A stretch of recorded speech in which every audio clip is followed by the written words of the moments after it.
Bingo Blitz rules.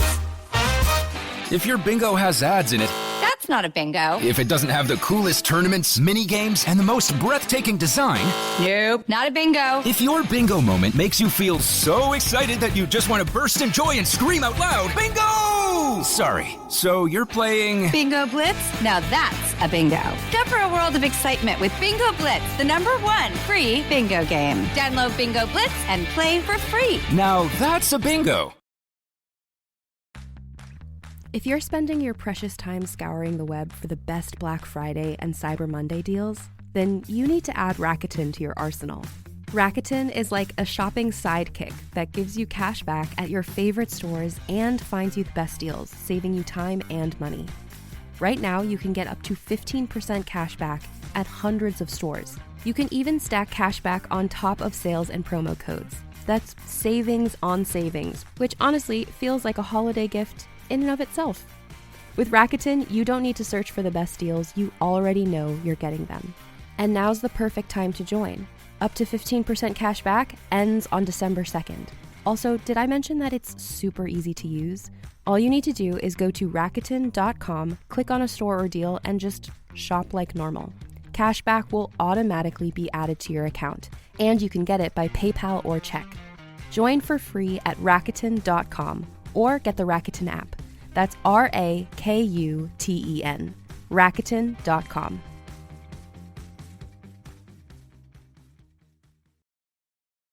Let's hang out. Let's hang out. And let's talk about what legends have found. Let's hang out. And let's listen to two lesbians shout. Let's hang out. Let's hang out. Hey, Lez Hang Out listeners, welcome to our next week of installments where we share some of our podcasts from our favorite queer creators. And this week we are sharing a podcast from the Gayly Planet from Hashtag Ruthless Productions. You should definitely check them out. They have a million podcasts recapping all kinds of gay shows. But this particular show is from the Gayly Planet, which is humorous yet ruthless podcast where two queer nerds talk about media they love. Featuring Jesse and Lark. You might know them from the podcast where they came on our show to talk about It Should Have Been Gay for the Addams Family. We had a blast. They are awesome podcast creators. They are constantly creating content for all of you. So if you want to check them out, you should. But today you get to listen to their episode on D.E.B.S. You know, we love D.E.B.S. We did D.E.B.S. as a Les Essentials ourselves. So if you want to hear what they have to say, tune in.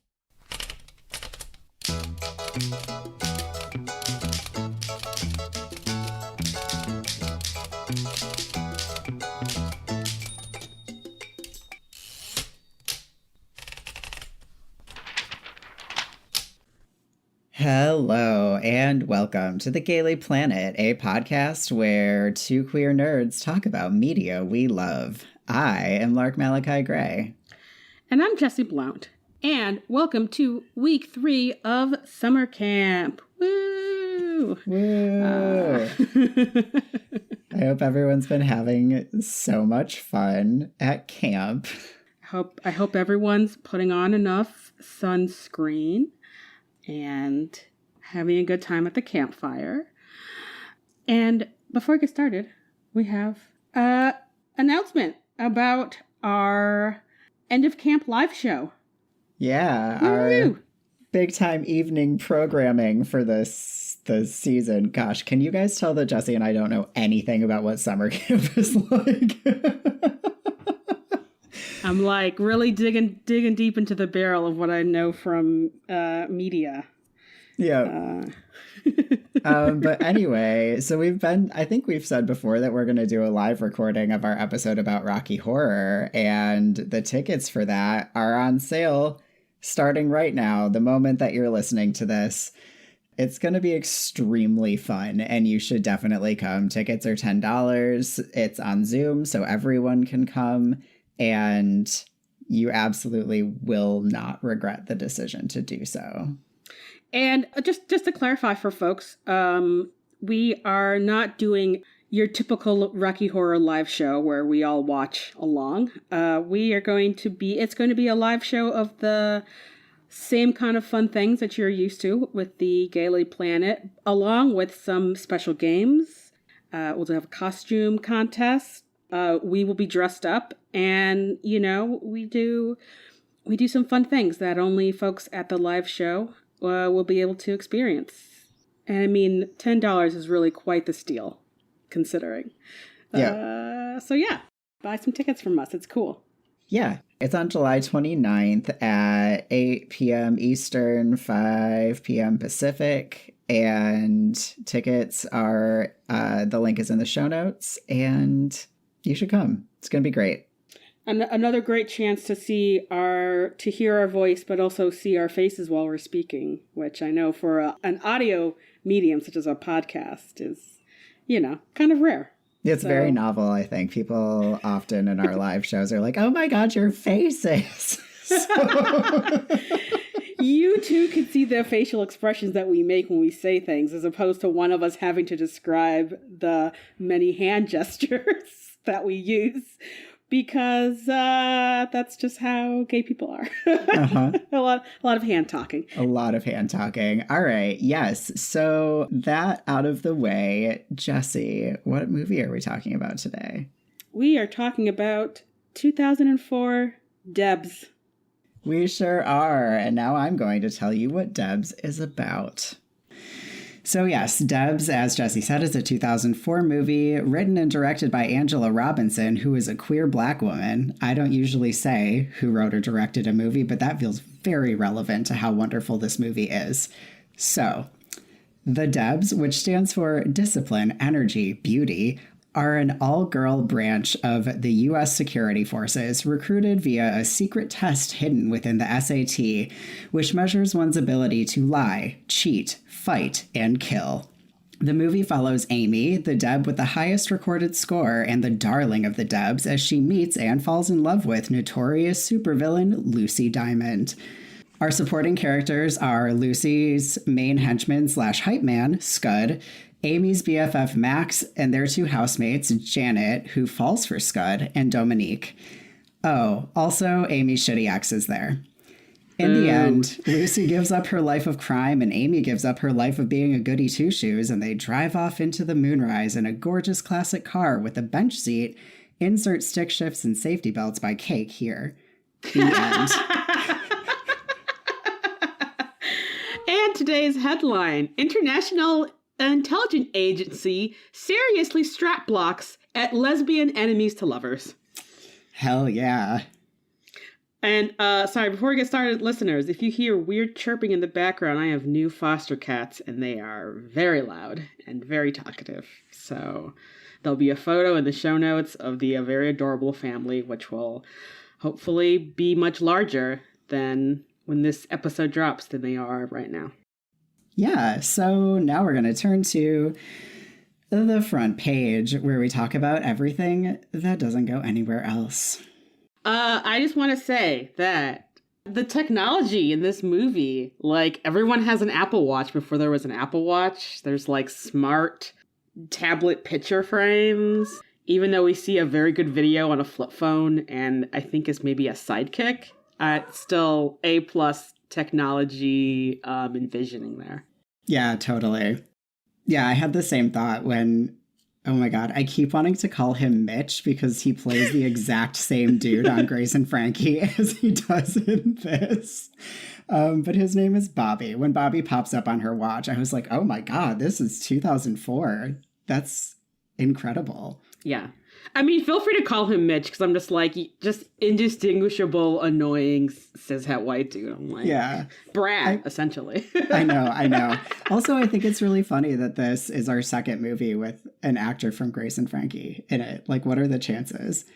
Okay, so my first thing is actually, we're going to do a reenactment of something. So do you want to be Max or Amy? It doesn't matter. No, just pick one. I'll be Max, because obviously I love Max. Okay, I'm going to put this in the chat. And so you're going to say one line, wait for me to say a line, and then you're going to say the next line. It's only 4 lines long. Okay. Okay, there it is. That's my bunk, bitch. High-protein diets are overrated. D.E.B.S stick together. We'll always be friends. according to this movie, that is verbatim the first conversation that Max and Amy have. It's very Dadaist. Like, I mean, the lines are funny, but if you put them together, this is how they responded to one another. I think that's incredible. Yeah, it could really be its own, like, weird one-act play. Yeah, totally. Okay. What's next? I guess just LOL Lucy Diamond, because it is ripped almost verbatim from the Beatles song, Lucy in the Sky with Diamonds. It makes me laugh. Yeah, no, it's great. And I'm going to take that as an opportunity to skip ahead a few things in my notes really quick, because she just like leaves a trail of diamonds everywhere that she goes, like she's a pixie dropping glitter or something like that. And these are like chunky diamonds. These are big ass diamonds. And I don't know. It's so silly and so wonderful. I know. I'm like, I hope this is cubic zirconian, because where are you getting these, like, right? I guess I don't even know what to compare the size of them to. Yeah, these like cherry tomato sized diamonds that you're just leaving everywhere. Yeah. I feel like maybe at this point she's like stolen so many diamonds that like they've just integrated, and like maybe she just like sweats diamonds now, you know? Yeah. I have to point out that this is now, we're 3 for 3, where some characters go to a funny punk hangout as like one of the scenery, one of the like important set pieces of a movie. I know. I noticed that too. I think it's incredible. And I was about to be like, it was like a mainstay of the 90s, but like this is from 2004. So speaking of punks, Scud, amazing character and just the best hype man. His investment in Lucy's love life is like so intense in a way that doesn't feel like overwhelming. It just feels so loving and great. I just really appreciate it. Yeah, Scud and Lucy are definitely like, yeah, like he's her top henchman, but also they're like found family. And I just really love that. Yeah. And then he has these two really incredible like pep talk lines that I just want to shout out before we move on. So he tells Lucy first that love is harder than crime.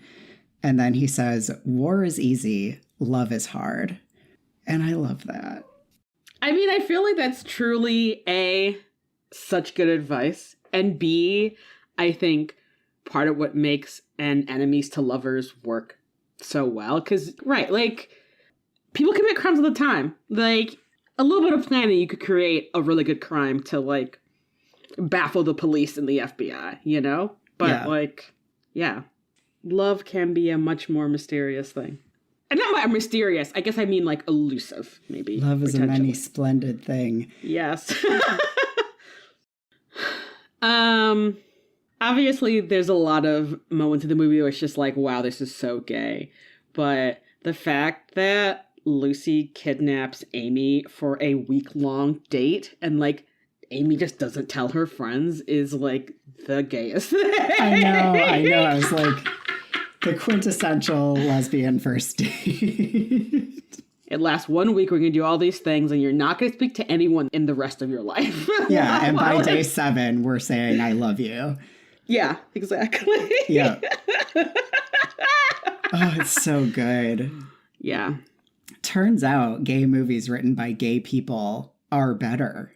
Who would have thunk? I read this review where someone was like, this is such a good gay movie because instead of it being like about gayness, it feels homonormative. And I was like, ooh, love that word. I have a whole thing in my editorial about this, but yes. Yes, just like gayness as fact as opposed to like gayness as endealment, you know? Yeah. Yeah, love it. What do I want to say? So this movie didn't have a huge budget. The way that they spent the budget that they did have, I 100% approve of. And I love that that meant that apparently their like budget for green screen technology was really low, because in all of the scenes where they're clearly acting in front of a green screen, like parts of people's hair is disappearing. And like it looks like they turned on a Zoom background. Oh my God. It's really good. I like honestly didn't notice. I've watched it twice in the last 24, like the last That's fair. 12 hours. So yes, I was like, this is so funny. I also think it was because, so after watching Wednesday and like reading about how Thing was filmed by just like some dude in a green suit, I was like, how does that work? And like, why green versus blue? And it basically is like, what are they wearing? What is the background? Like, what are people's hair colors? And blue screen is used, I think, more frequently for like indoor shots, or outdoor shots, because like there's green stuff outside. But also like blonde hair tends to disappear in green screen, but like the D.E.B.S stuff is blue. Like everyone is wearing blue all the time. So they had obviously to use a green screen. So I'm like, if there's a blonde in front of a green screen, maybe you just can't do anything about it, you know? That's so interesting. I know. Okay, what's next? I think my last thing is just the music at this punk club is very bad. And part of it probably is there isn't a budget for the music. But I'm like, what is this music? I truly paid zero attention. I'm going to have to go back and listen to it because I have no memory of what it is. It's a little bit like unce, and then like, I don't know. So it's just incongruous with the aesthetic? I think so. Yeah. Interesting. That's funny. Okay. I'm going to have this be my last thing, which is Lucy celebrating Hot Pirate Summer. Tells Amy that she didn't want to be a criminal. She wanted to be a pirate. To which Amy is like, pirates are criminals. I just think it's so great. Lucy would fit really well in the Revenge, I think. She would fit so well in the Revenge. Yeah, I'm kind of like, I mean, you still are kind of a pirate. Just, you don't have a cool boat, which you could have if you're like as good as crime as you say that you are. Maybe they'll take a pirate ship to Barcelona. That'd be so cute. It would be so cute. Welcome to the essay section where we talk about our histories with this movie. All right, so I have a confession. This is the first time I've seen this movie sober. Okay, that's better than the first time you've seen the movie. Yeah, no, because obviously as a beloved lesbian camp film in the like 90s and 2000s, I've seen a lot of those movies. So I've seen this movie, but I've either been drunk or high. And so I only remember bits and pieces of the movie. Mostly the part where they're just running in a hallway of cardboard because it happens twice in the movie. Yeah, it does. And you're just like, what happening? So watching this sober was an excellent experience for me. I love that. Yeah, so I actually have a really clear memory of the first time that I saw this movie. It was probably like 2007, maybe. Okay, so a friend of mine introduced me to this movie. He's a musician, and he just like called me and was like, I just watched a movie that has the perfect montage in it. I've never seen a better montage. This is so important to me. And I can't think of anyone else who will appreciate this movie as much as I appreciate this movie. Because he and I had like a standing movie hangout like through high school. And he was just like, this is your vibe of movie. So I'm coming over right now. And we're watching this movie, like rented it from Blockbuster or something. And so we watched it. And obviously it's exactly my type of movie. So I was like so pleased to have seen it. It's a movie that I like enjoy introducing people to. So I think I have watched it usually in the context of like, oh my God, you haven't seen D.E.B.S? We're watching it right now. Because it is that kind of movie. Yeah, it definitely is. This movie's so fun and so great. Mm-hmm. It is. I can't believe how low its rating is on like all of the things. But again, the whole theme of this summer is people hate fun, but we love fun. So we're here for you. Yeah, I know. And hopefully get more people to appreciate how incredibly awesome this movie is. And especially for our younger listeners, this is a movie you can watch from 2004 where you're not going to cringe. Yeah, only the one time, which we'll talk about in politics. Yeah. Yeah, and for especially anyone who has a IMDb account or Rotten Tomatoes account and can actually like upvote this movie, please do that. It deserves it. Truly. Welcome to the style and fashion section where we talk about aesthetics. I don't have any notes here because this is a lower budget movie, there's not a lot of costume changes, and a majority of our main characters are in blue Catholic school uniforms. Yes. And Lucy dresses exclusively in black. So, yeah. I guess we can start off with the honestly kind of confusing Catholic school uniforms, because I feel like because I've only seen this movie when I've been intoxicated, I was like, oh, this is a like teen spy movie. And I'm like, no, these people are in college. These are all like people in their early 20s. Yeah. But the look of it is like, but you're wearing a Catholic high school uniform. I think it's just because it's funny. Because I think that's one of the great things about this movie is that there's like, whatever. Like, is this fun? Do it. Put these 4 incredibly attractive women in skirts so small that they surely had to like stitch them to their underwear to make them not just like indecent. Yeah. I did really love that Max wears combat boots with her schoolgirl uniform. Yeah. I know. That's why I'm just like, are you totally heterosexual? Oh, no. Debatable in my mind. I mean, she never claims to be totally heterosexual either. That's true. You know who does change clothes a lot, though, is Scud, whose wardrobe is impeccable. Yeah, for almost all of his outfits, I'm like, I would probably wear that right now, actually. Like, a lot of it is like Hot Topic, but better. I know, I was about to say what Hot Topic wishes it was. Yeah, no, exactly. It's like, no, it's what Hot Topic is ripping off of. Yeah, for sure. Probably what Hot Topic was when it was a single, like, goth boutique in, 1992 or whenever. Yeah.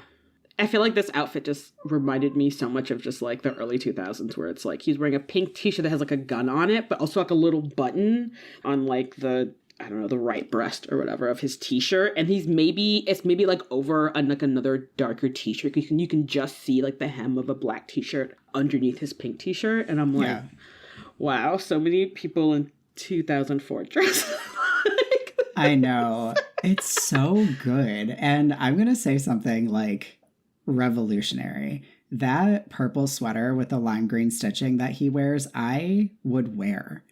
And like listeners, the reason this is a big deal, in case you don't know, I only wear black exclusively. But like 100% I would wear that sweater. It's such a good sweater. That's so wild. That was like the one thing I'm like, I felt like mad about. Like I didn't dislike it. I didn't think it was ugly. I mean, I'm kind of like, Oh my God, I love it. I love it.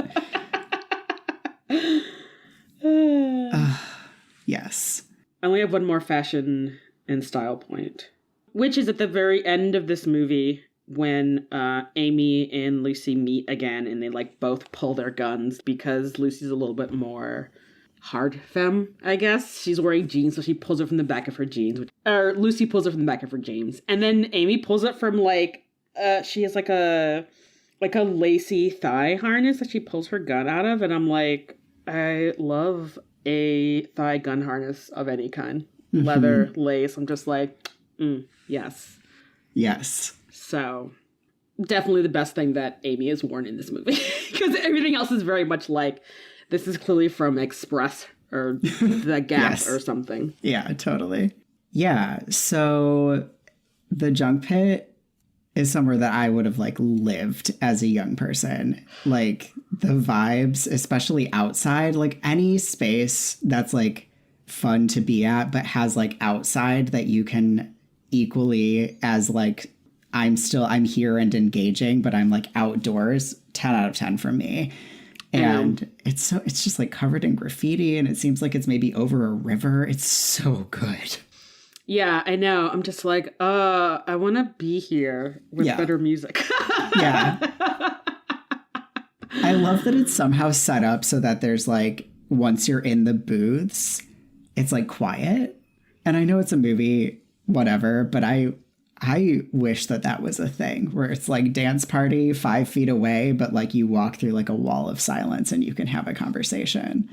Yeah, bring back appropriate sound muffling inside ever. Please. Yeah, I agree. Being in a cement or wooden box is not good acoustics. No. Yeah, so my last thing is just that we get 2 really gorgeous headboards in this movie. Amy's is this sort of like gilt, very like ornate, sort of Drusilla style headboard that's really lovely. And Lucy's is like vintage green velvet. Which I, of course, loved. So nice. I'm like not really much of a headboard person, but I was like, oh, that's so cool. Mm-hmm. Yeah, I just feel like maybe as an extension of that, just like Lucy's layers, like everything is so carefully curated. And I'm like, when you have to like leave a layer because you've been busted, which happens, do you like pack everything up and put it in a U-Haul? It's just like really have like she just got into town like right before her and Amy got together, and she already has this exquisitely furnished layer. Listen, those are logistics that Scud deals with, and I feel like he is very good at those logistics. So there's probably some things that do get moved depending on, but I also think part of it is that like if Lucy's like this top criminal, like her layers probably don't get busted that often, and if they do, there's probably enough time to be like, all right, well, we got like 40 goons, 40 henchmen downstairs. That's definitely enough people to move a nice bed and some furniture into a truck and like. That's true. So I like to think yes. That's the answer to that question. Yeah, and once you said Scud takes care of it, I was like, oh, that was set up before they even got to the US. Like he was doing that online or calling catalogs. I don't know, but like that was waiting for them. Mm-hmm. I love that. If you're going to have that much money, fucking use it, you know? Yeah. And, you know, have good people around you, especially if you're running a criminal empire. Yeah. Have someone who, when you're like, I feel like I'm done with this life of crime and want to give up everything for this woman that I love, is going to be like, great, let me help you return everything that you've ever stolen. This is already done. I am already on top of that. I love him. I know. Welcome to the politics section, where we talk about things that are fucked up. Okay. Thankfully, this movie is, I think, pretty light on fucked up things to talk about. I feel like there's one cringe moment in this movie, but maybe there are more that I missed. Yeah, well, yeah, let's start off with there. And let's see if it's the same cringe moment that I had. But what? Oh, Scud gives us an R word.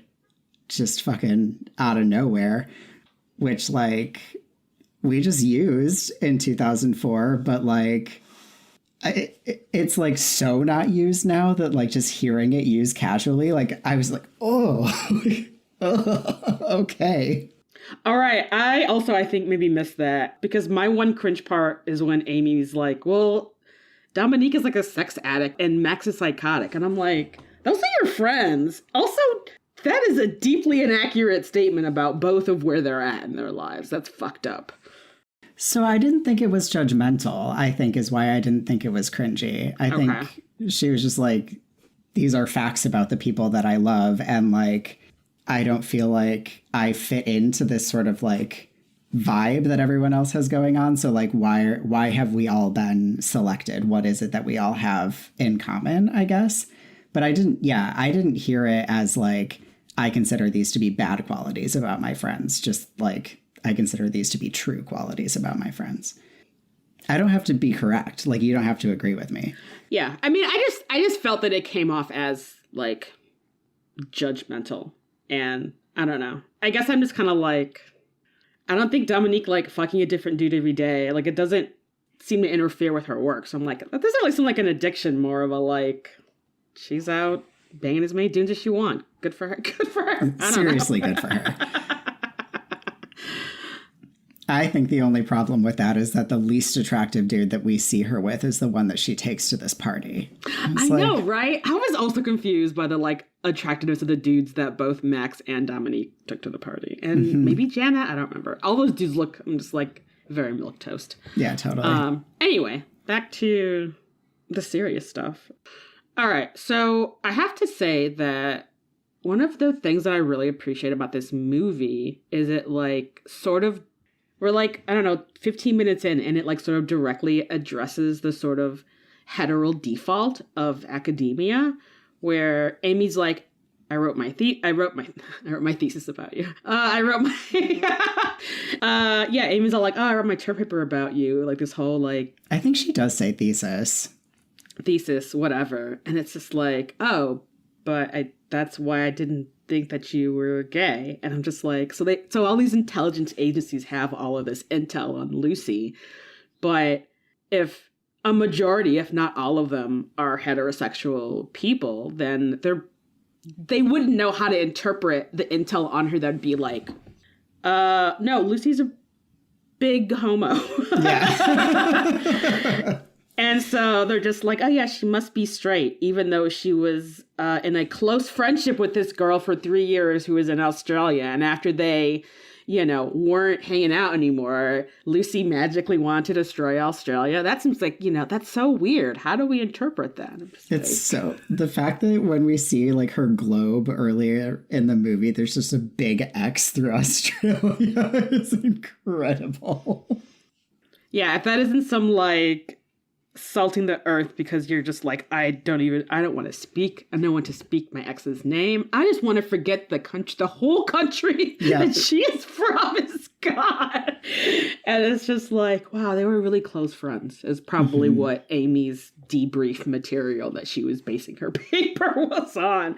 And I'm like, that's so real. Like, I don't know, like we're still having arguments about historical figures who are like, we're gay. I'm just like, yeah, never married, close friendship, shared this house with this other dude. And it's like, they weren't gay. And I'm like, okay, whatever. I know.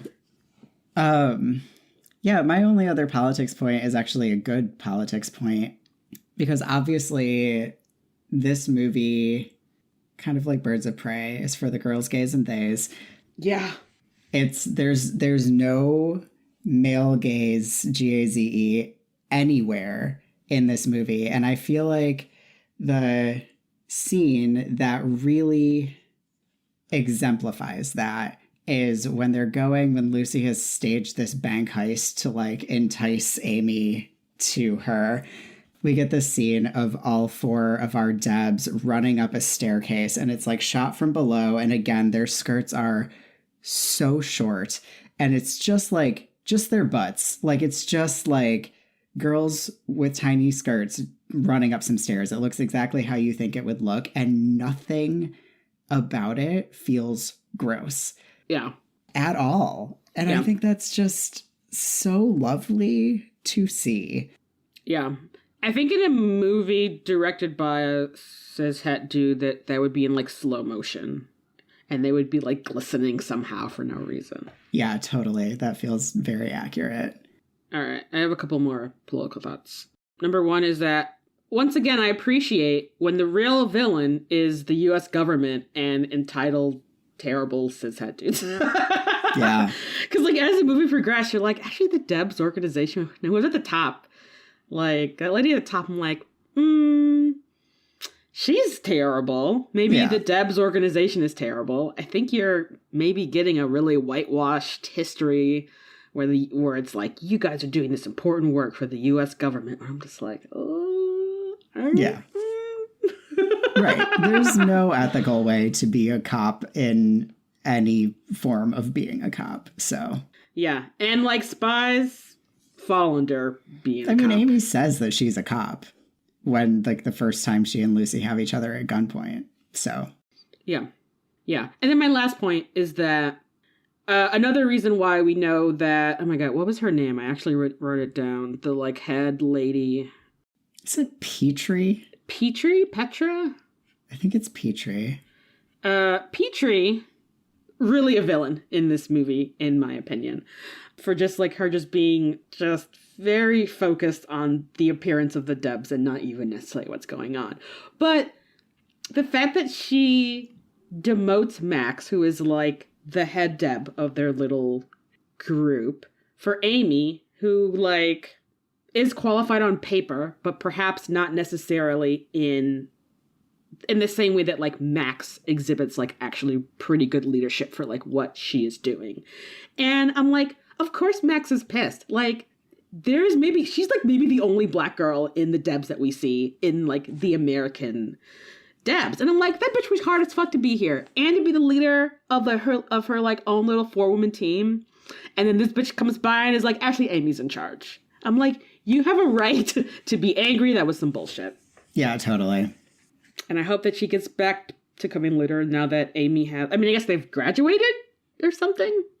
Yeah, but I think for sure she gets back to her leadership position, because whatever that conversation is that happens with Petrie later in the movie, where Max like takes lead on like how they're going to maintain face, and after Amy has done this, she's like, all right, like I'm going to recommend you for a thingy. I think Max definitely gets what she wants, whether or not I think it's a good thing for her to do. But like, It's her goal and she gets it. And so I'm happy for her for that. Exactly. She worked hard, damn it. Yeah, totally. Welcome to Horoscopes, where we talk about astrology. I think we should start our conversation off with really our lead girl, who is Lucy. Mm-hmm. Who I feel like, just because she is very driven and intense, but is also like willing to change literally her entire life for this girl, for the love of her life. I'm kind of like Scorpio or Cancer, I feel like is what I was. She is a Sagittarius. Interesting. 1,000,000% she is a Sagittarius. Okay. She has a water moon, like that romantic thing for sure. But like, I wrote down a line that made me be like, oh, it's when Amy says, you should do what you're good at. And Lucy is like, you should do what you love. And like, she like changes her entire life just like willy-nilly, just uproots everything whenever she feels like it. Yeah, and like her charisma, there's no way that she's not a fire sign, and I really think she's a Sagittarius. This episode is sponsored by BetterHelp. And as we head into Thanksgiving time, I want to start by thanking my wife, Kelsey, who has not only listened to just about every episode of this podcast for 8 seasons now, but who also is the only reason I'm able to make time to record it every week. She takes the kids, gets them dinner, and gets them ready for bed, just so that Ellie and I can come on and yell about gay things into each other's faces for an hour. So here's a reminder to send some thanks to the people you're grateful for in your life, including yourself. I've been in therapy for a long time now, and one thing that's so important about therapy is how it teaches you to be more intentional. And being intentional about gratitude and how to show that to the people you appreciate is just one of the many benefits that I've gotten from therapy over the years. If you've been thinking of starting therapy, consider giving BetterHelp a try. I know how hard it can be to find time for regular therapy, and BetterHelp is designed to be flexible and convenient for your schedule. You can fill out a brief questionnaire to get matched with a licensed therapist, and you can switch therapists at any time for no additional charge. If you want to start being more intentional about gratitude in your life, visit betterhelp.com/Lez Hang Out today to get 10% off your first month.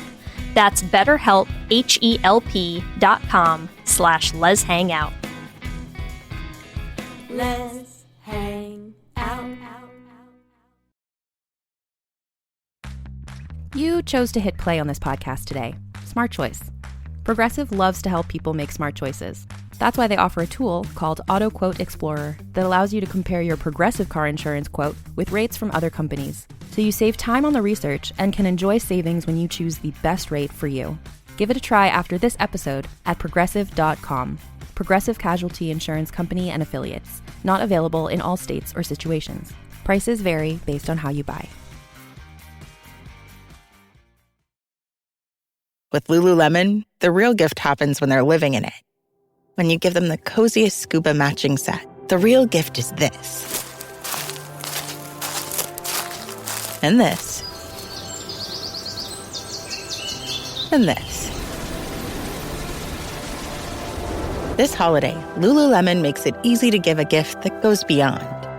Open the moment. Shop now at lululemon.com. My dad works in B2B marketing. He came by my school for career day and said he was a big ROAS man. Then he told everyone how much he loved calculating his return on ad spend. My friends still laugh at me to this day. Not everyone gets B2B, but with LinkedIn, you'll be able to reach people who do. Get a $100 credit on your next ad campaign. Go to linkedin.com/campaign to claim your credit. That's linkedin.com/campaign. Terms and conditions apply. LinkedIn, the place to be, to be. Yes. No, that makes a lot of sense. I definitely think, though, there's definitely water in her sign for just how all of her feelings. Yes. Although I was reading about it to make sure that that was what I thought. And like a lot of stuff was like, when Sagittarius falls in love, it is like the biggest deal. They will just go so hard at being in love, which I think matches up with that. And if you're like comparing it to your own experience, I will remind you that your moon is in Capricorn, which is a huge muting effect on something like that. Yeah. Yeah. I mean, again, the Capricorn moon is why I find it hard to find Sagittarius things where I'm just like, there's a too much of a like, maybe you should cool your jets. Maybe you should slow your roll about that. Yeah. Speaking of Amy, Capricorn, yes? Capricorn was my first thing for her. Real. Yeah, just like, you know, very driven, a lot of intellectual curiosity, devoted mostly to this, but, you know, also just kind of be like, do I want this? This thing that I've like worked at? Right. You should do what you're good at. I'm doing this thing because I'm adept at the thing, and they told me that I was good for doing it, so this is what I'm going to do. Yeah, totally. Also, I want to read you. So I like looked up Sagittarius Capricorn compatibility, and I just want to read it to you. So it says, in some ways, Sagittarius and Capricorn are opposites. Sagittarius is easygoing, whimsical, seeks knowledge for its own sake, always jumps headfirst into new things, and is typically impatient. Capricorn is detail-oriented and passive, even shy, and is always looking toward the next project. Their differences can actually forge a stronger relationship in the long run, there being vast amounts each partner can learn from the other. Which is so true. I know. I was like, yeah, they're going to be great together. I know. Oh, it's going to be so happy for them. I know. I love it. Okay. My next person is Janet. Okay. And I was really sort of waffling between like Taurus and Gemini for Janet. Mostly just because like she's like such a super good friend to Amy, and like, I mean, kind of when she gets over the like, but she's a girl, she's like, oh, okay, like you're in it to win it. But also just the amount that she brings up about her clothing. It's just like, so that's why I think Libra. Interesting. Okay. Which is another air sign, so like the Gemini thing, but I don't know, maybe it's because of the number of memes about like how Libras love pink more than any other zodiac sign, and like her entire room is pink. But yeah, she's like very about aesthetics and like wants to talk about clothes while they're doing a stakeout. And she's like, maybe, I don't mean this derogatorily, I think she's maybe too ditzy to be a Gemini. Interesting. I actually did have ditzy as like my first description of Janet. Yeah. Also, her saying, they're calling you a hero when really you're a slut. And she doesn't mean that in a mean way. Like, I don't know. That just felt very Libra to me. Oh my God. That line made me laugh so much. So good. Oh, she's great. I do think Scud is a Gemini, though. You know, I think that makes sense to me because I feel like, I was really going between Gemini and Aquarius for Scud as like, and just because like his emotional intelligence is so spot on in this movie, and just, you know, the way that he is very self-assured in himself and just really there for like giving Lucy like really solid advice. I'm just like, you have maybe the most emotional intelligence of anyone in this movie. Totally, yeah. I think I went with Gemini because he's just like so invested in other people's business, which is sort of a defining trait of being a Gemini. All right, that makes sense to me. Because, he is in so deep in getting Lucy to, like, have a relationship in a way that is very cute. Yeah, and also when Lucy's like, what do you know about, is it Bradshaw, Amy Bradshaw? He's, like, going through this mental Rolodex, and it's clear that, like, he knows a lot about a lot of people because, like, part of his intellectual curiosity is gossip, and, like, that's very Gemini. Which is good because, like, gossip is how information is spread. Exactly. You know? It's an excellent tool for information finding, as people who love gossip know. Yeah.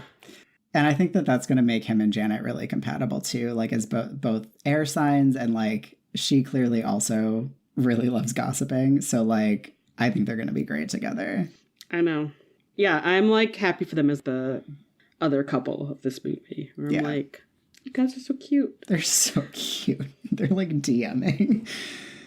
Yeah. Oh, that whole DMing scene was so good because I'm just like, we don't see what they're DMing, but everyone's face is, like, doing a really good job. Where I'm like, I'm not bored by this, and I can fill in the blanks enough. I'm just like, excellent.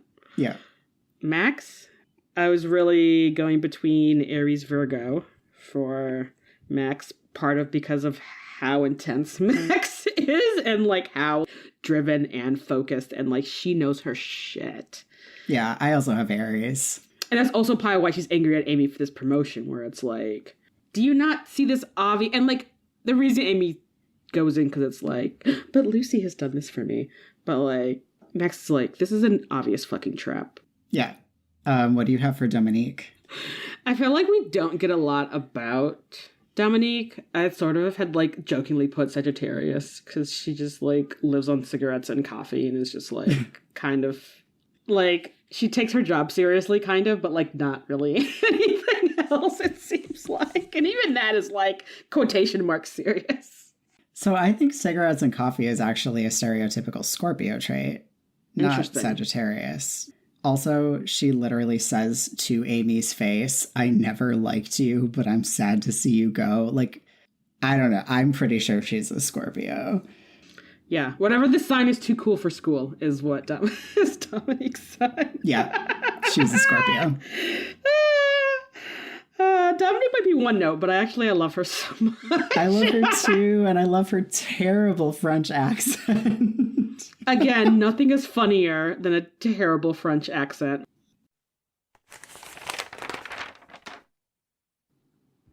Welcome to Editorials, where we rant about stuff. The premise of this movie is incredible.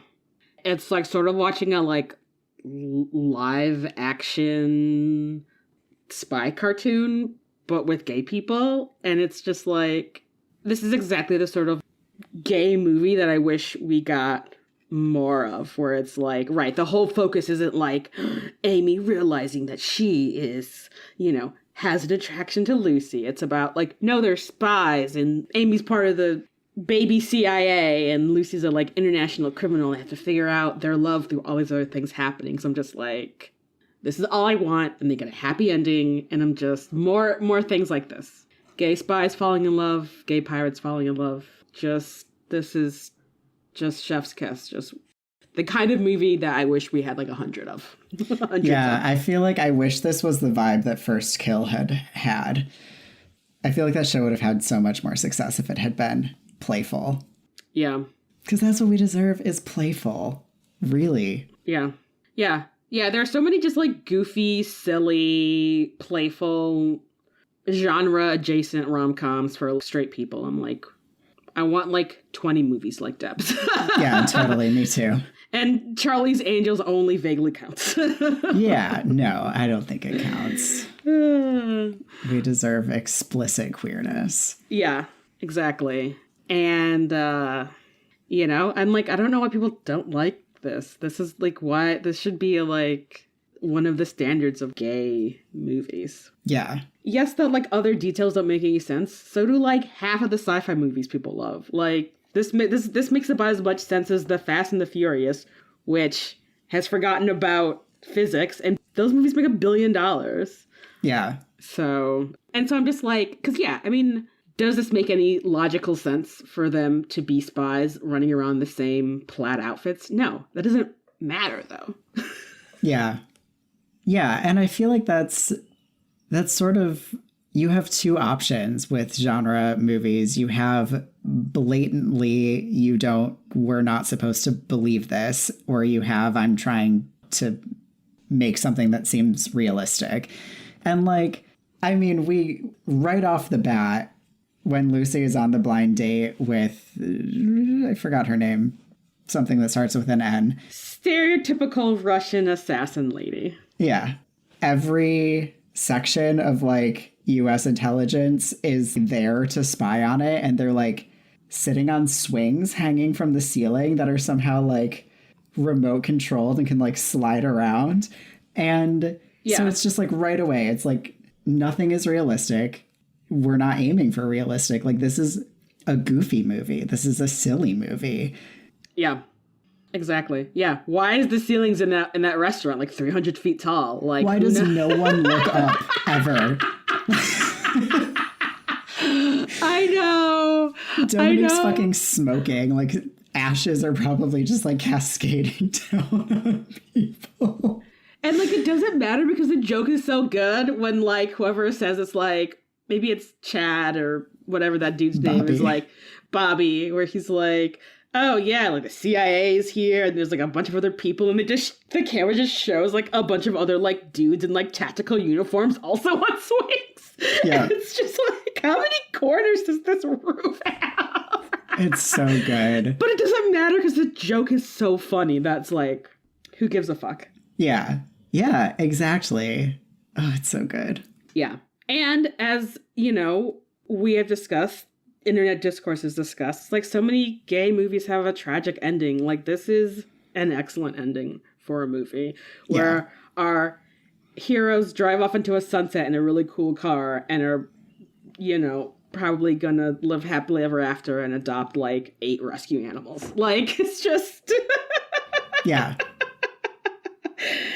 It's just so great, you know? It is. It's perfect.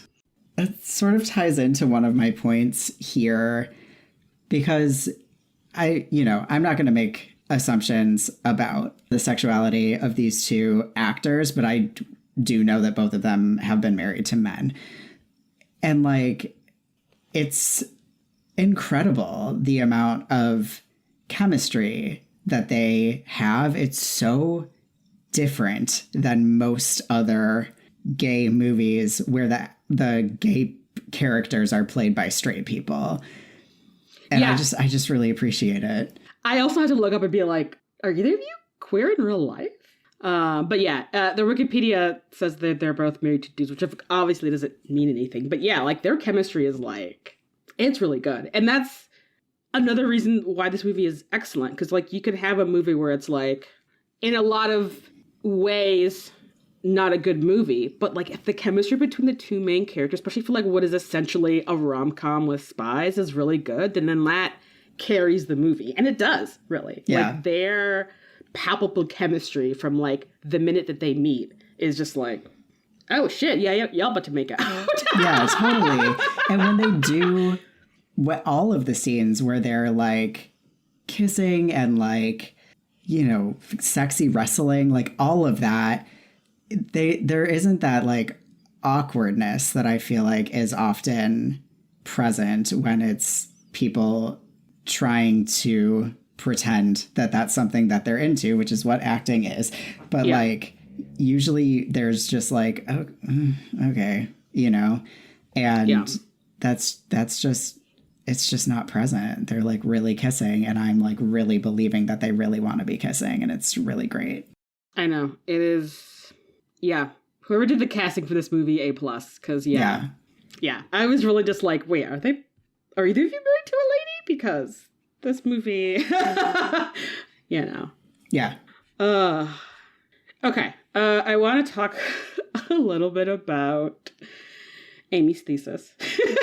Okay. And I'm like, I just love her being like, Lucy, I think you're overcompensating for being adrift in this world with no family and being a lady in a male-dominated field of supervillainy. Mm-hmm. And at first I'm just like, damn, that was a read. But I'm just like, that is actually very perceptive of you from what is very, I'm sure, dry intel, again, from like cishet dudes who did not pick up that Lucy is queer. Right. And I'm like, I think that's like kind of the right kind of humanization for a villain, you know, where it's, and I think arguably like the supervillainy of Lucy is very cartoony, like get rid of Australia, or like comically rob one bank with like actual canvas bags with like a $sign on it. Yes.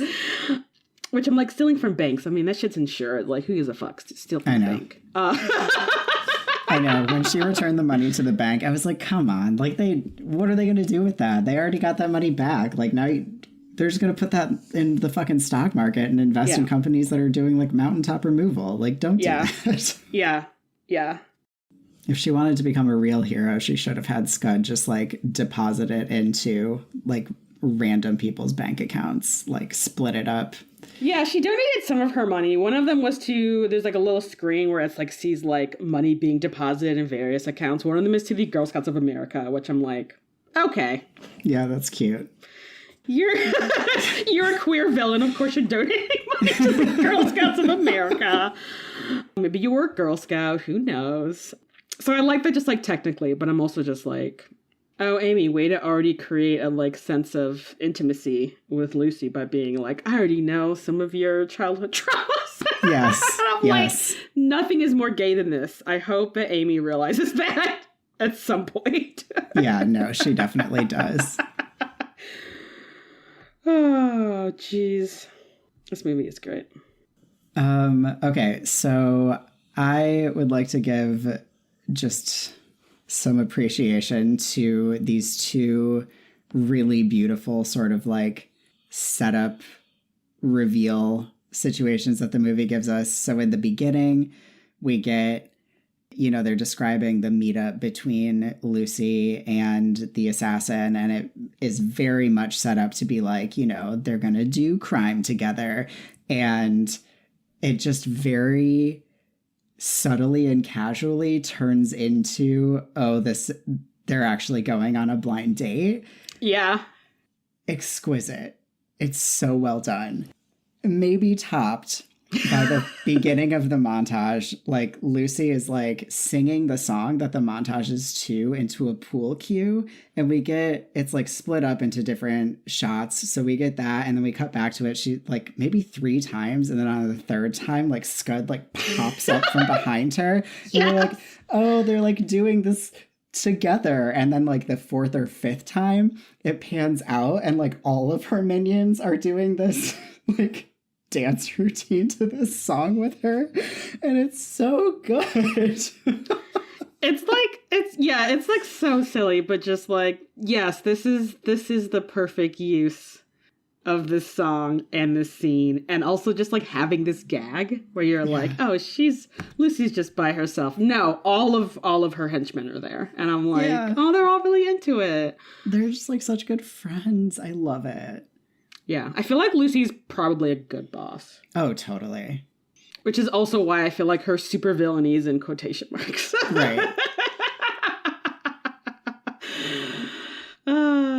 Honestly, I kind of feel like it makes me wonder how much of the like Harley Quinn cartoon is also a little bit inspired by this movie. That makes sense. Also, this is 2 for 2 of us talking about villains who we think would be excellent bosses, because we were saying the same thing about Mr. Freeze in our last episode. I feel like a lot of campy movies have excellent quote-unquote villains. Yeah. So, yeah. I guess we listeners, feel free to start a bingo card. I don't know. Scud will win. He's the king of bingo. Oh my god, that bingo scene! Oh, like, just, it's so wholesome in a way that's, like, not gross. Because usually when you have, like, henchmen around, they're all, like, cleaning their guns or, like, tapping at computers. And they're, like, Scud has a little, like, actual tiny, like, bingo. Or one of the henchmen has a bingo basket and is, like, cranking a little thing with a balls go. And you're just like, what? It's so cute. I love it.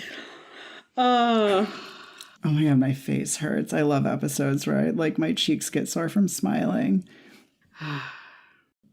Yeah, I just feel like we have to mention that in the montage scene, she sets a bomb that when they deactivate it, pops out with like balloons and streamers and a sign that says, "Amy, be mine." So good. So funny. And also she's taking the SAT. Like she's trying to like place into the tests as a way to get her back. And I love it.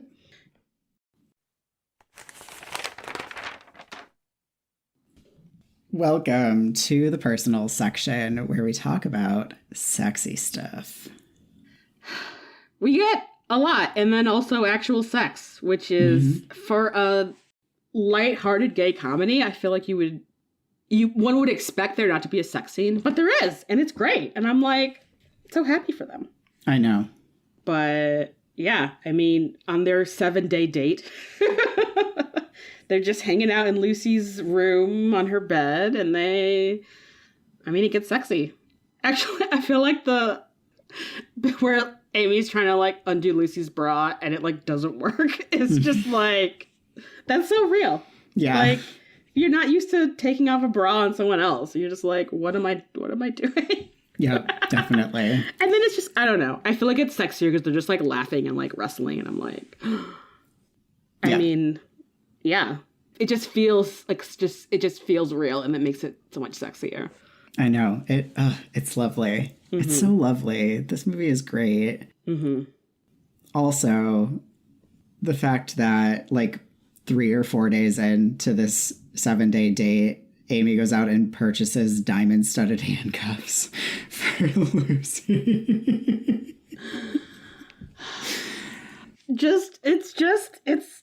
It's so gay. This movie is so gay. And that, of course, Lucy has commissioned some diamond-studded handcuffs for Amy. No, other way around. Oh, right. Anyway, it's very gay and cute. It is. It's great. I do kind of love that in Scud playing matchmaker is that he's been trying to find other villains for Lucy to date. It's like, you guys have something in common. Here is an assassin who is also queer that we can go on a date with. Yeah. Just like, he's going through that mental Rolodex to be like, all right, lady assassin, lady safe cracker, lady car thief. Like, are any of them queer? Do I know if they're queer or not? And my answer, because whenever I watch a movie like this, I'm just like, lady safecracker, you're not queer? What? Yeah, for sure. Are you sure? This is the movie choice y'all want to make? Yeah. Yeah, this is great. I like that we get the impression that Scud and Janet are exchanging some sexy AOL messages. I don't know. This movie's just great. Also, I just really appreciated that the vibe that we get from, I wish that I could remember her name, the Russian lady. Like when Lucy's like, I'm just not ready for a relationship. The way that she says, I'm not looking for a relationship, feels like she's saying, I just want to get railed. Like she's like, I am here to get fucked and only to get fucked. Oh, yeah. I totally interpreted that as like, we don't have to have a relationship in order for us to both fuck. So that's fine with me. Yeah, totally. I really appreciated that. Which Lucy is clearly not here for. No. She's looking for love. Mm-hmm.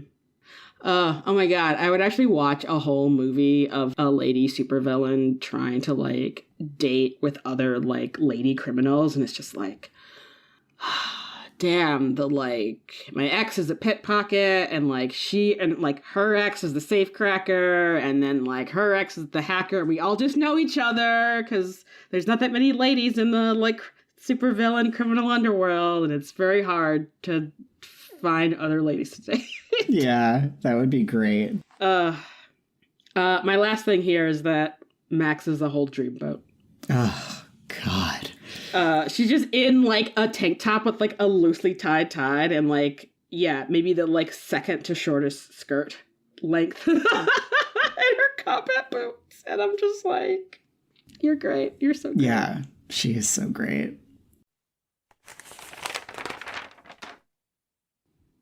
Welcome to the health and science section, where we talk about things that are related to health and science and research that we did. I got nothing. All right, I have a couple of things. This is clearly a just much gayer Charlie's Angels, and I'm here for that. Yeah. Clearly inspired by that. And anything really out of the, like, teen, young people super spy genre, of which there are cartoons, television shows, movies, pretty common trope. Why aren't more of them gay like this? I don't know. Yep, agreed.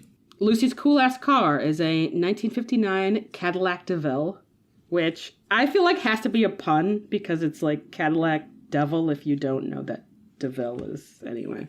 Yeah. Also, it's like Cruella DeVille's last name. Yeah. So I appreciate that. Also that her personalized license plate is the Sky. Like Lucy in Disguise. Yeah. That's just... The attention to detail and commitment to puns I'm really here for. Yeah, absolutely. All right. Thank you, everyone, for listening to this episode of The Gaily Planet. Next time, we will be talking about But I'm a Cheerleader with our friend and resident astrologer, not all Geminis, Courtney Perkins. It will not be only an astrology episode. There will just be a horoscope section like there was in this one. But it's going to be great. Yeah, another queer favorite with a happy ending that is fun. Like, what more do you want? Yeah, so check the show notes for all the things, and until next time. Discipline, energy, beauty, strength.